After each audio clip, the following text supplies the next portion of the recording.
Hay momentos en la vida en los que todo cambia en un instante. Un segundo estás de pie, seguro, confiando en las personas que amas, y al siguiente estás cayendo. Cayendo literal y metafóricamente hacia un abismo que nunca imaginaste posible.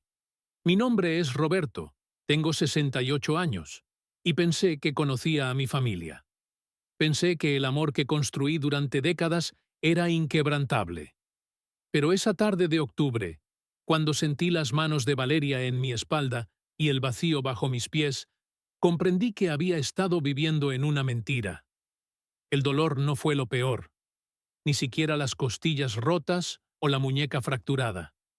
Lo peor fue el silencio que siguió, cuando yacía en el suelo del recibidor, mirando hacia arriba, viendo a mi nuera de pie en lo alto de las escaleras, con esa expresión fría que nunca antes había visto en su rostro. Y luego, la pregunta que me atravesó como un cuchillo. ¿Por qué? Pero lo que no sabía, lo que ninguno de nosotros sabía, era que mi hija Andrea había visto todo desde la puerta entreabierta de la cocina, y lo que ella haría cambiaría todo para siempre. Pero antes de continuar con esta historia, si te están gustando estos relatos llenos de emoción y drama familiar, te invito a que te suscribas al canal. No olvides activar la campanita de notificaciones porque todos los días compartimos una nueva historia que te mantendrá al borde de tu asiento. Déjanos tu like si esta historia ya te está atrapando y cuéntanos en los comentarios desde qué ciudad nos estás escuchando o viendo.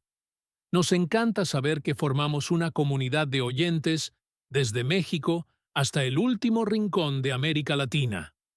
Todo comenzó 3 meses antes, cuando mi hijo Marcos trajo a Valeria a casa por primera vez como su prometida. Era hermosa, elegante, y tenía esa sonrisa que iluminaba cualquier habitación. Mi esposa había fallecido 2 años atrás, y ver a mi hijo feliz nuevamente llenaba mi corazón de alegría. Andrea, mi hija menor, fue más cautelosa desde el principio. «Papá, hay algo en ella que no me gusta», me dijo una noche mientras cenábamos solos. «Es demasiado perfecta, demasiado interesada en todo lo que tienes». Yo desestimé sus preocupaciones. «Andrea, dale una oportunidad. Tu hermano la ama y merece ser feliz». Mi hija me miró con esos ojos que había heredado de su madre, llenos de preocupación. «Solo prométeme que tendrás cuidado, papá. No todos son lo que parecen». La boda fue rápida, demasiado rápida según Andrea. Apenas 2 meses de noviazgo y ya estaban planeando la ceremonia. Marcos insistió en que Valeria y él vinieran a vivir conmigo temporalmente, mientras encontraban su propio lugar. La casa era grande, había sido el hogar familiar durante 30 años, y yo vivía solo desde que murió mi esposa. Parecía una solución perfecta. Los primeros días fueron armoniosos. Valeria cocinaba, limpiaba, y parecía genuinamente interesada en hacerme sentir cómodo. Pero poco a poco, las cosas comenzaron a cambiar. Pequeñas cosas al principio. Documentos que movía de mi escritorio, preguntas sobre mis inversiones, interés excesivo en mi testamento. Una tarde, mientras Marcos estaba en el trabajo, la encontré en mi oficina, revisando los cajones de mi escritorio. «Valeria, ¿qué haces?», le pregunté, tratando de mantener la calma. Ella se sobresaltó, pero rápidamente recompuso su sonrisa perfecta. «Oh, Roberto, estaba buscando un bolígrafo. Perdona, no debí entrar sin permiso».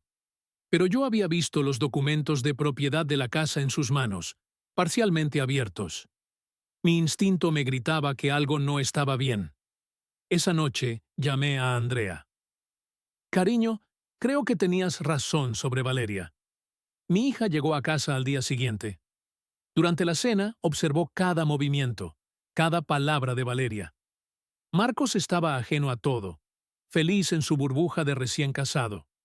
Pero Andrea y yo compartíamos miradas silenciosas que comunicaban nuestras crecientes sospechas. Lo que descubrimos después nos dejó helados. Andrea contrató discretamente a un investigador privado. Valeria no era quien decía ser. Su nombre real era Verónica Maldonado y había estado casada 3 veces antes. Todos sus maridos habían sido hombres mayores, viudos con propiedades y ahorros. Uno había caído accidentalmente por las escaleras, quedando en coma del cual nunca despertó. Otro murió de un ataque al corazón sospechoso. El tercero logró divorciarse antes de que algo peor sucediera, pero había perdido la mitad de su fortuna. «Papá, tenemos que decirle a Marcos», insistió Andrea, con lágrimas en los ojos mientras me mostraba el informe del investigador. «Lo haremos, pero necesitamos pruebas más sólidas. Si simplemente se lo decimos, no nos creerá. Está enamorado y ciego ante la realidad. Decidimos ser cautelosos, vigilar y reunir más evidencia. Pero no fuimos lo suficientemente rápidos. Esa tarde fatídica, yo había ido a ver a mi abogado para cambiar mi testamento sin que nadie lo supiera, excepto Andrea. Cuando regresé a casa, Valeria estaba sola. Marcos había salido a una reunión de trabajo. «Roberto, necesitamos hablar», me dijo con una voz extrañamente seria, mientras yo subía las escaleras con unos documentos en mano. Me detuve a mitad de la escalera, volteando para mirarla. Estaba al pie de las escaleras, y su expresión había cambiado completamente. La máscara había caído. «¿Sobre qué?», pregunté, sintiendo un escalofrío recorrer mi espina dorsal. «Sobre el hecho de que has estado investigándome». «Sí, lo sé todo. Y no puedo permitir que arruines lo que he construido aquí». Comenzó a subir las escaleras hacia mí, paso a paso, con una frialdad en sus ojos que nunca había visto. Retrocedí, pero ella fue más rápida. No lo vi venir. Sus manos se estrellaron contra mi pecho con una fuerza sorprendente, y sentí el vacío. La caída pareció durar una eternidad. El golpe tras golpe contra los escalones de madera, el dolor explosivo, y finalmente, la quietud del suelo del recibidor. Yacía allí, incapaz de moverme. Cada respiración era agonía. Miré hacia arriba y la vi, parada donde había estado yo momentos antes, observándome con esa expresión calculadora. Estaba pensando, probablemente decidiendo qué hacer a continuación. Pero entonces escuché un grito. «¿Qué has hecho?». Era Andrea. Había entrado por la puerta trasera, como solía hacer, y había visto todo desde la cocina. Valeria palideció, su compostura perfecta finalmente quebrada. «Andrea, Él se cayó. Fue un accidente». «¡Mentirosa! Te vi empujarlo. Vi todo». Mi hija corrió hacia mí, arrodillándose a mi lado, con lágrimas corriendo por su rostro. «Papá, aguanta. Llamaré a una ambulancia». Pero mientras sacaba su teléfono, Valeria bajó las escaleras rápidamente. «Andrea, espera. Podemos arreglar esto. Tú no viste nada, ¿verdad? Fue un accidente. Si llamas a la policía, destruirás la vida de tu hermano». Andrea levantó la vista, y vi algo en sus ojos que nunca había visto antes. Una determinación férrea, una fuerza que heredó de su madre. «No», dijo mi hija con una voz sorprendentemente tranquila. «No voy a protegerte, y no voy a dejar que uses a mi hermano como escudo para tus crímenes». Sacó su teléfono y presionó el botón de grabación. «Pero antes de llamar a la policía, vas a confesarlo todo. Todo. Tus matrimonios anteriores, tus verdaderas intenciones, todo. Y lo harás ahora. O te juro que la evidencia que ya tenemos será solo el comienzo de tu pesadilla legal». Valeria retrocedió, pero Andrea se interpuso entre ella y la puerta. «No hay salida, Verónica Maldonado. Sí, sabemos tu verdadero nombre. Sabemos todo. Lo que sucedió en los siguientes minutos quedó grabado para siempre. Valeria, acorralada y desesperada, confesó todo. Cómo había planificado seducir a Marcos, casarse rápidamente, heredar la casa y mis propiedades si yo tenía un accidente. ¿Cómo había hecho lo mismo antes? ¿Cómo había perfeccionado su técnica de ser la viuda afligida e inocente?